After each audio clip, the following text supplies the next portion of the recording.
Hello everybody, this is Adam from Wheel Guns for Wheelman. Today we're going to be discussing the two gun purchases I really regret. Now the first I still own, and so we'll go there first. This right here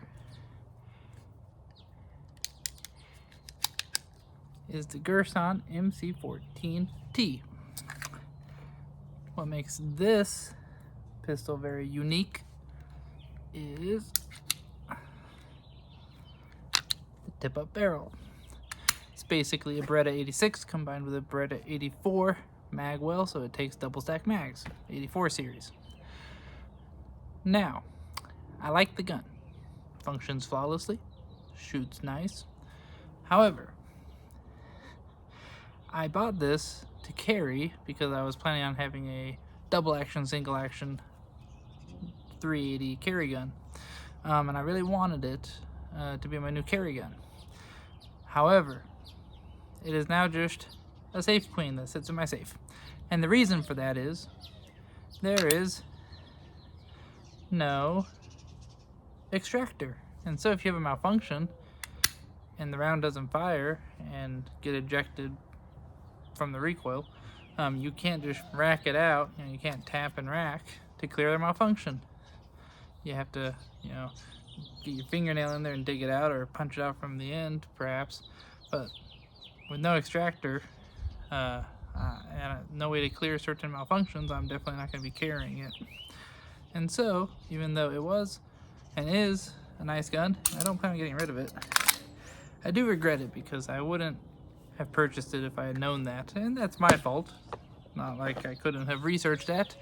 But I saw it and I realized what it was, in the sense that it was a double stack tip-up barrel 380, which is an amalgam of two different Berettas basically, because Beretta doesn't actually have that. They have a non-tip-up barrel double stack 380, and they have the Beretta 86, which is a tip-up barrel single stack 380, but not a double stack tip-up barrel. So I got so excited I went out and bought it before I looked into it. Now, the other gun, I really regret purchasing. I do not own anymore. I sold it. But this is a good representation and will play into the discussion. This is a Palmetto State Armory, except for the bolt carrier and the charging handle, which are not Palmetto State. They're better than that. Higher end one's a skeletonized bolt, but that's neither here nor there. Point is, the upper and lower and most all of this, except for those two parts, came from Palmetto State Armory. Now, I bought a KS-47, which looks like this, but it has a AK-47 magazine well, and takes AK-47 magazines and fires 7.62x39, and everything functioned flawlessly actually until 475 rounds in, when the extractor claw and the bolt lug opposite of the extractor claw, so like the 3 and 9 o'clock position, let's say, those two pieces just sheared off completely. And so the next round that went in detonated but did not get extracted. I don't know exactly why that is, but if I had done my research ahead of time, instead of going out and buying it as the cool new thing, I would have known, if I just waited and read up on blogs and such, forums, that this is a common problem, that within 1,000 rounds these lugs and extractor claws shear off on this particular KS-47. I'm gonna guess it's because, unlike some of the other AKAR hybrids that use 7.62x39, I'm gonna guess that perhaps, and I don't know this, I didn't keep the bolt around to compare it with an AR-15 bolt. I did get it fixed. I sent it in. They sent me a whole new bolt in about 14 days. So good on PSA for customer service. I sent that in, got it back, and then I sold the rifle because it's unreliable. What am I gonna do with an unreliable rifle, right? And so I sold it to someone, and I, made sure they had the new replaced bolt, so I didn't sell some broken gun to someone. I'm not some shyster. But I did get rid of it after getting the new bolt because I just didn't trust it. But then I went out and I bought this, Also from Palmetto State Armory, but this is a standard AR-15 with a standard AR-15 bolt, and it has good reviews. And quite frankly, most of the AR-15 bolts come from the same places. Same, shops are actually the ones machining them, even if a different brand puts their logo on it. And so I trusted this to work, and this has run flawlessly. I've used it in 2 3-gun matches. Well, I guess I'm running it as a 2-gun match because I don't have a shotgun, but multi-gun matches, and it's had 0 malfunctions. It's very accurate. I really like it. Now, I lost my train of thought. Back to the bolt. My theory is, instead of like the nicer CMMGs and other sorts of mutants and hybrids or whatever, for ARs trying to run AK ammo and mags, I think that they just reamed out the bolt face, the walls around the lugs and the extractor claw. That's what I think, because I don't think the bolt looked like an AR bolt.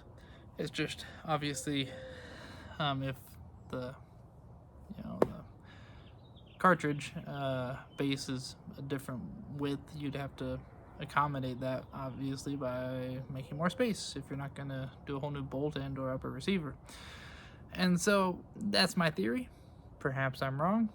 I don't know much about ARs or 7.62 or 223 really, compared to some of the other cartridges I'm more familiar with. I'm more of a handgun guy than a rifle guy.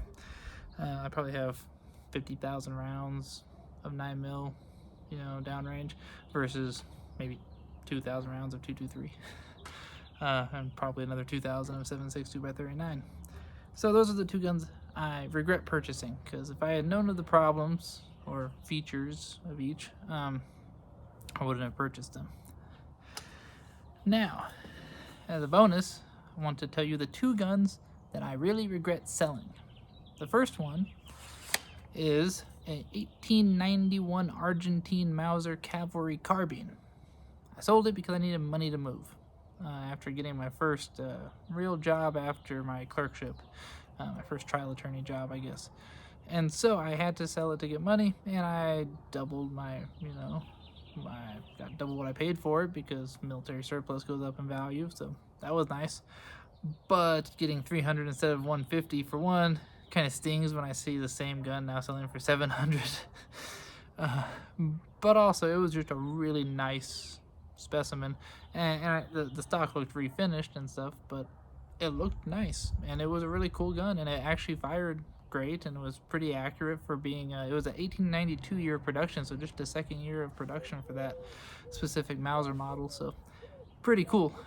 And I just like the provenance and stuff, so I regret getting rid of that.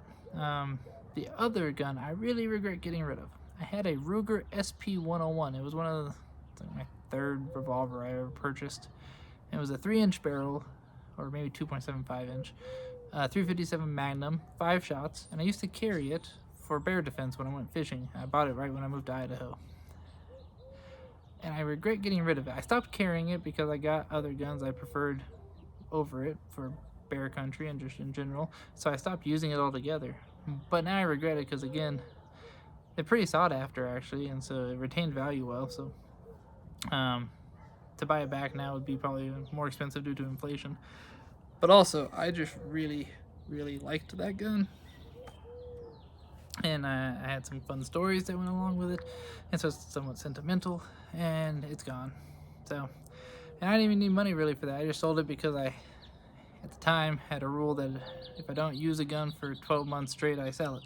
And I hadn't used it for 12 months straight, so I sold it. I have since discontinued that rule because, quite frankly, I have the money now to buy guns and let them sit in a safe if I want to.